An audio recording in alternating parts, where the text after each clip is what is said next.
हाय, good morning. So आज आपण Pune to गयाची tour करणार आहोत. मी आत्ता पण स्टेशनला आहे. ओके, सो हे ट्रेन आहे जी पुण्यावरनं आत्ता सकाळचे 6:20 होते. सो आत्ता आम्ही निघतो 6:30 वाजता. ही ट्रेन उद्या सकाळी आम्हाला गयाला 9:30 वाजता सोडते. जयसिद्धी एक्सप्रेस आहे, पुण्यावरून जयसिद्धीला जाणारी सकाळी वीकली एक्सप्रेस आहे. आता आम्ही गयामध्ये पोहोचलो. इथून रिक्षा पकडून आम्ही निघालो वेगवेगळ्या प्लेसमध्ये फिरण्यासाठी. ओके, यानंतर आम्ही पहिल्या प्लेसला पोहोचतो, तो म्हणजे महाबोधी टेम्पल, जे हे मेन गेट आहे. आतमध्ये जायचं आहे, ज्या ठिकाणी बुद्ध ज्ञानप्रसारी त्या ठिकाणी आहे मंदिर.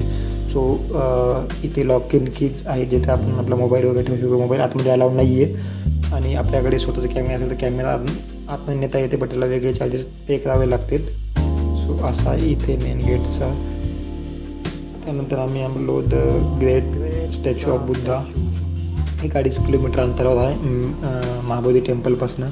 इथे आतमध्ये गार्डन पण आहे फिरायला. ही बुद्धाची मूर्ती 80 फुटाची आहे. साईडला भिक्खू संघांचे पण छोटे छोटे स्मारक आहेत. त्यानंतर आम्ही इथे भव्य अशी बुद्धाची मूर्ती आहे. बुद्धगया म्हणजे आलो इथली मूर्ती आहे.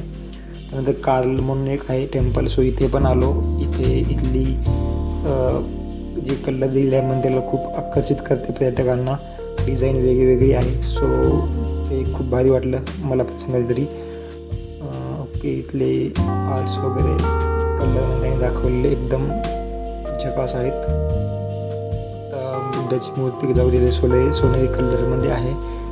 ही अशी दिसते एकंदरीत. सो भारी वाटलं इथं आल्यावर विहारामध्ये इथल्या. त्यानंतर आम्ही गेलो जपनीज टेम्पलमध्ये, जे सायंकाळी 6 वाजता आलेले. एक 10-15 मिनिट अजून हे टेम्पल चालू असेल, नंतर बंद होते. 6 वाजले की इथे एक मोठा घंटा आहे. तो घंटा वाजला की म्हणजे टेम्पल बंद झालेला आहे. 10 वाजले घंटा.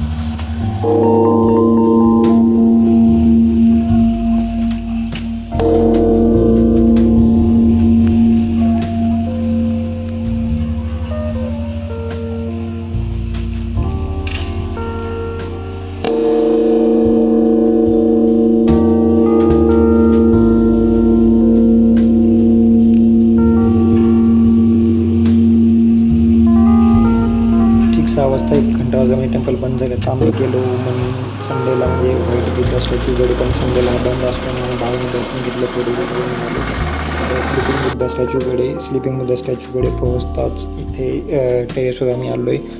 जवळपास 100 फुटाचा हा स्टॅच्यू आहे. इथे आता एक इंटरनॅशनल ट्रेनिंग सेंटर खोलत आहे. इथून आता आम्ही जातो सुजाता टेम्पलकडे, जे एक 15 ते 20 किलोमीटर अंतरावर आहे. इथले जाता आम्हाला थोडी इथली लोकल इन्फॉर्मेशन देत आहेत, जे सुजातांनी आषाढी पौर्णिमे दिवशी बुद्धांना खीर खाऊ घातली वगैरे खाऊ घातली होती. सो ते आता इथे आम्हाला माहिती मिळाली. दादा सांगते ते.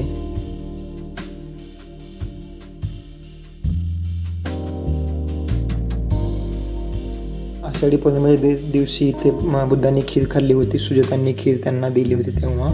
त्यानंतर मग बुद्ध खीर खाऊन महाबोधी टेम्पलकडे गेले, जे बौद्धी वृक्षाकडे प्रवास करत. त्यानंतर आम्ही आत्ता आलो डोंगेश्वरी टेकडीवरती, जी ट्रॅकिंगसाठी पण चांगली आहे. ही जवळपास 2-1 किलोमीटर ट्रॅक करून यावं लागते. आणि या गुफेमध्ये बुद्ध ध्यानासाठी बसलेले होते. बुद्धाची मूर्ती